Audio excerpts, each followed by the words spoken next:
Hi there, I'm Allison Heilig, and I am here today to talk a little bit about the Fuel Your Awesome Nutrition Guide that I am about to launch, and also to answer a couple of nutritional questions that come up so that you can get a sense for what is in the guide. So just real quickly, before we dive into that, just a little bit of background on why I'm creating this nutrition guide.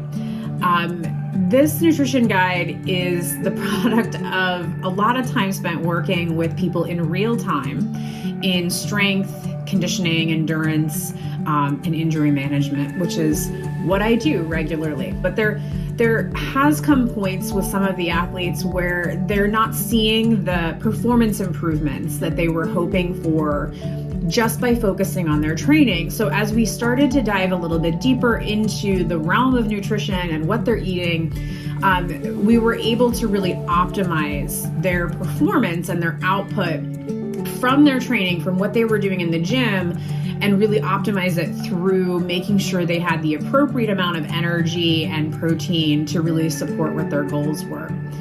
All right, so let's get into the questions. So the first question that I get a lot of is, how do I stay consistent with nutrition? And with that, I think there are many answers to that, but the general answer that I think is a great place to start is just by choosing things that are sustainable, choosing things you can be consistent with. So what I mean by that is it's really easy and attractive for us as humans to see all the ways we could optimize our lives through nutrition and then just try to do them all. And instead of choosing something that really is easy for us to do, fits into the reality of our lives, we start to overhaul our whole lives. We really want to try to find something that would have an impact, right? Because we're changing things to create impact, but finding something that actually you can do consistently. And that's really the biggest hurdle that I see from people. And the great thing is that with the nutrition guide that I'm creating, I'm adding in or putting in there lots of simple ways that you can have an impact that don't require you to overhaul your life or cancel all of your family plans. The second question sort of piggybacks off of the first one, is how is sustainability in nutrition different from dieting? So I think, I grew up in the 80s, the age of Weight Watchers and Slim Fast and Diet Coke and things like that. And I grew up and I came up into this culture that really kind of promoted people just dieting all the time. You were just always on a diet until you weren't on a diet, and then you had to get back on the diet. So dieting sort of became a lifestyle. But dieting isn't a lifestyle. Dieting isn't how you support your body. It isn't how you become more active. It isn't how you progress in your life or increase your performance or your function in life. It's meant to be temporary. It's meant to be for a finite period of time because you're not giving your body enough of what it needs to function. You're actually withholding some energy from your body for a period of time. Now, if you do that short term, your body's amazing. It's going to figure out a way to keep you alive. But if you do that over a lifetime, your body is going to have something to say about it. It's going to increase your hunger. It's going to decrease your energy. It's going to slow down your metabolism. A lot of the things that we don't want in life come from long-term dieting. So sustainability, coming back to that first question of finding things that you can do that are sustainable in your life, is really going to be how you stay consistent. Dieting isn't meant to be permanent. It isn't even meant to be long-term. It doesn't even function well long-term. It's meant to be done in very small amounts. So with the nutrition guide, I'm going to talk you through all of that a little bit more at length and make sure that you have some guidance for how to apply this for a diet if you wanted to go that route, because I'm not here to judge your goals. I just want to give you information that helps you to meet them. But also there's going to be a lot of information about there on how living is different than dieting. Improving is different than dieting. You cannot be on a diet and improve in the long term. You cannot be on a diet and really feel like you're living your best life. So we're going to draw those distinctions and really tease out and talk about how you can use your nutritional approach to support each of those goals. All right, so the next question I have is, how does metabolism play a role in my nutrition? It's a great question. Your nutrition, or the foods you eat, supply you with energy and nutrients. So think about it as like the energy to do the stuff and the nutrients that allow you to use the energy to do the stuff. So the nutrients are like the vitamins and minerals, and the energy are sort of like your macronutrients, your carbs, your protein, your fat. Pretty familiar terms. When we talk about metabolism, what we're really talking about is how much energy your body needs every day in order just to keep you alive and for you to be as active as you want to be. So your energy needs are really defined by your function and your activity level. Metabolism is basically just talking about that energy component of nutrition. But there is a second set. There is this nutrient side, which is also really important for actually nourishing our bodies. Energy isn't all we get from food. So we use metabolism to talk about how much energy we need to take in every day versus how much energy we're spending every day. And there are many components to metabolism, and there are many components to the nutrients that we're eating. And that's why this guide was really created, is to make sense of that. There's a lot of misinformation about metabolism out there, and there's a lot of misinformation about nutrients as well. So when you bring those two together, you have a well-nourished body. You have enough energy to stay alive, to keep your organs functioning, to be as active as you want to be, and you also have the nutrients that really allow your body to feel well-nourished. All right, so the next group of questions I have is really around carbohydrates. Are carbs the devil? Are they bad? Are they making us fat? Lots of different things. Should I cut out sugar? Should I eat fruit? And what's really interesting about carbs is they became such a hot topic in nutrition and become demonized in so many ways, but really they are our body's preferred energy source. So our bodies very easily can break down carbohydrate into glucose and use it to create energy for our cells. We can also do that with fats and proteins, the other macronutrients, but the process is slower and it takes a lot more steps. So our bodies prefer carbohydrates in order to provide us with the energy our cells need in order to keep us alive, keep our organs functioning, have our muscles contract, things like that. So anything that you eat, though, anything, no matter how good, every good thing can be overdone, right? So carbs tend to be more fun and delicious and interesting. And because of that, it's easy to overdo them. And so they started to develop this bad rap. But it's not the carbs, it's the volume of the carbs we're eating compared to the amount of activity we do that really becomes problematic. There's a lot to carbs. There's a lot of great things to learn about carbs. And yes, sugar and fiber are also things we're going to talk about. And all of that is going to be in the nutrition guide, because I think it's really important we start having this conversation around not demonizing our body's preferred fuel source if we want to live a really big and active life. All right, the next question that I get is around fats. Should I eat a lot of fat? Should I eat not so many fats? Does eating fat make me fat? And there is more to this conversation, and there's a whole section in the nutrition guide on each of these macronutrients, fats included. But what's really important to know about fat is that fat is an optimizer in our body. It's a really important component of our nutrition, how we are able to produce energy, but also how we support ourselves. Fats are where we store a lot of our nutrients that we're taking in. Okay, so they're really an important part.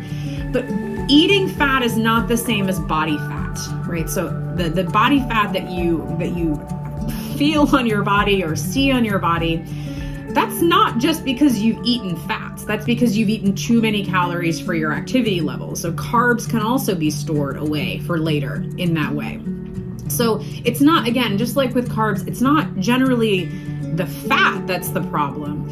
It's the volume with which we're eating them. Anytime you're eating more energy, remember, food is energy. The macronutrients are energy. Anytime you're eating more than you need to function or be active in the way that you want to be active, they're going to get stored away for later, and that is going to increase over time. Consistently done will increase your body mass or your fat mass. Another thing, just like with carbs, what's interesting about fats is that they are good and they're delicious and they're enticing, and so we tend to overconsume them. But it's not the eating of the fats that's really the problem. It's the volume with which we're consuming them. And we'll break that down and talk about how much fat do you really need in the nutrition guide? Another question that I get that I love, I love to talk about it. I love to be asked this question because it's a newer sort of question that gets asked is, should men and women approach nutrition in different ways? And so from a general sense, if you're just starting to focus on your nutrition, the answer is really no. I mean, there is some nuance there that we can get into, but primarily men and women, basic needs are the same. And I know we love to make things very complex, but let's start with the basics, all right? The basics of nutrition are pretty similar. There are some different requirements. Obviously, if you are menstruating, there's going to be different requirements there because there is a loss of some minerals in that process. There's some changes to the hormone levels that need to be supported. But basic level, if you're just getting started, not really. It's pretty much the same. However, the caveat there is that women weren't traditionally studied in science, and it's a new phenomenon that women are being included in scientific studies or even being studied at all. For a long time, because of our menstrual cycle, we were left out of studies. It was too hard to control for that. So a lot of the information that we have specifically in sports medicine, but also in nutrition and things, are done from studies on men, and a lot of times younger men, collegiate men.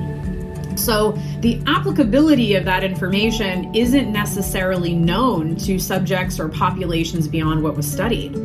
So as now women are starting to be studied, we're getting more information about the differences between men and women for sports performance, for sports recovery, for all these different things that maybe we didn't have the information for before.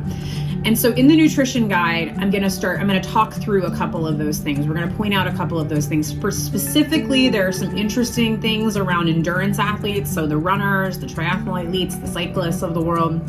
There are some interesting studies around those areas that do draw some key distinctions between men and women.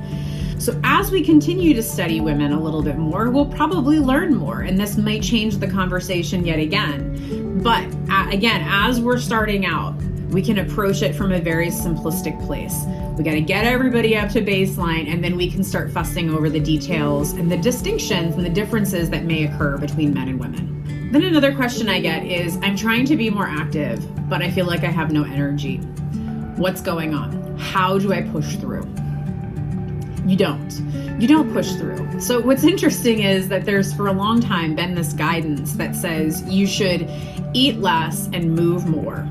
And that guidance was generally intended for people who were sedentary and who were maybe not paying any attention at all to their nutrition. It was a starting point for a very specific population. But if you are already active, or if you want to be more active, or if you want to increase your performance, you will not be able to do it on lower calories. So as you do more, you need to eat more to support it. Otherwise, you're not going to recover as well. You're going to feel really lethargic and tired. You're going to have brain fog, potentially anxiety or depression symptoms may result because your body is screaming at you to give it more fuel so that it can do what you're asking of it to do. It was not designed to put less gas in the tank and go farther.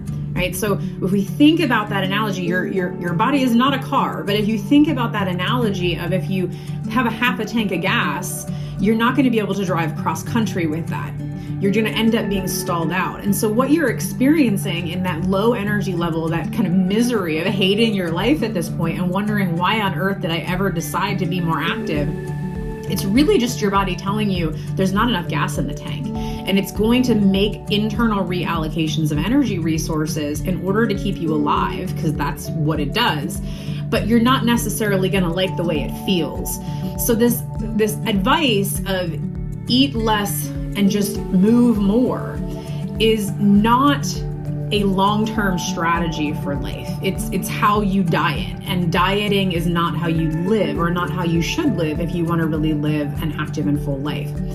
So it's helpful to understand what it is you actually need for your activity level. And the nutrition guide is going to have that in there because, again, the idea here is that we're fueling your awesome. We're fueling your pursuit of the life that you want. And so we're going to tease out a little bit of how do you figure out how much energy you actually need so you don't end up just being wiped out by your activity levels and feel like it's compromising the rest of your life. All right, so hopefully that gives you a sense of what's going to be in the nutrition guide, some of the questions that I'm going to be answering with the nutrition guide, and why I even created it. If you have any more questions, please reach out and let me know. I'm really happy to share this information because I know how much it's benefited me in my own life and how active I want to be, but also it's really been a huge form of support for my athletes and clients as well. So thank you so much for being here, for listening, for engaging in this conversation. I think it's an important conversation that we should have, particularly if you have aspirations of being active in your life. I think a lot of the information that's out there was designed for people that may not be you, and really being able to look at the information and sort through it and make your own decisions in a way that really supports who you are and what your goals are is my goal. So thanks again, and reach out if you have any questions.